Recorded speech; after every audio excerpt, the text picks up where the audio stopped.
Hello दोस्तों, उम्मीद है आप लोग अच्छे होंगे। और नवरात्रि के तीसरे दिन मां चंद्रघंटा की पूजा करके उन्हें प्रसन्न किया जाता है। माता चंद्रघंटा को कल्याणकारी और शांतिदायक का रूप मानते हैं। माता के मस्तक पर घंटे के आकार का आधा चंद्रमा चिन्हित है। यही कारण है कि माता को चंद्रघंटा कहा जाता है। मां चंद्रघंटा की पूजा करने से न केवल रोगों से मुक्ति मिल सकती है, बल्कि मां प्रसन्न होकर सभी कष्टों को हर लेती है। ऐसे में यदि आप तीसरी नवरात्रि पर व्रत रखें तो मां चंद्रघंटा की पूजा विधि और कथा के बारे में जरूर जानें। माता चंद्रघंटा की पूजा विधि। पूजा शुरू करने से पहले स्नान कर लें, नए और साफ सुथरे वस्त्र पहने। उसके बाद माता को केसर और केवड़ा जल से स्नान कराएं। उसके बाद उन्हें सुनहरे रंग के वस्त्र पहनाकर कमल और पीले गुलाब के फूल अर्पण करें। साथ ही माला भी चढ़ाएं। आप पंचामृत, मिश्री और मिठाई आदि से भोग लगाकर उनके मंत्रों का जाप करें। आइए जानते हैं दोस्तों मां चंद्रघंटा का मंत्र। ओम देवी चंद्रघंटाए नमः।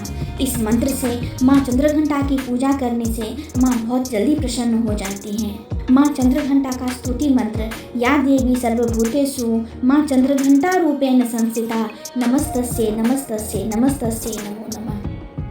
मां चंद्रघंटा का भोग। नवरात्रि के तीसरे दिन माता को दूध से बनी हुई कोई भी मिठाई या फिर खीर का भोग अवश्य लगाएं। फिर पूजा के बाद ब्राह्मण को दान अवश्य से करें। कहते हैं ऐसा करने से जीवन के सारे कष्ट दूर हो जाते हैं। माता अपनी कृपा अपने भक्तों पर बरसाती है। आइए दोस्तों, अब हम माता चंद्रघंटा की कथा सुनते हैं। प्रचलित कथा के मुताबिक माँ दुर्गा ने माँ चंद्रघंटा का अवतार तब लिया था जब दैत्यों का आतंक बढ़ने लगा था। उस समय महिषासुर का भयंकर युद्ध देवताओं से चल रहा था।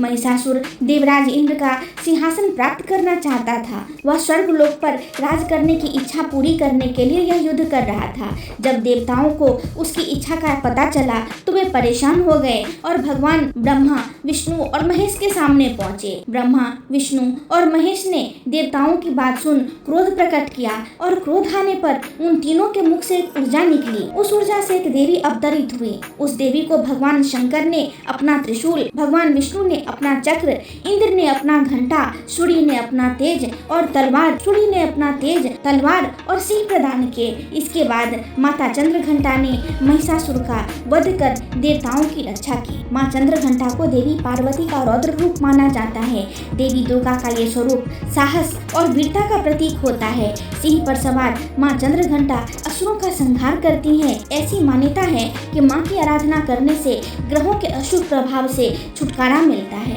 माँ की उपासना करने से व्यक्ति के जीवन से भय, असफलता आदि का अंत हो जाता है। दोस्तों, आपको ये जानकारी कैसी लगी मुझे कमेंट में जरूर बताएं और चैनल को लाइक, शेयर और सब्सक्राइब करना ना भूलें। धन्यवाद।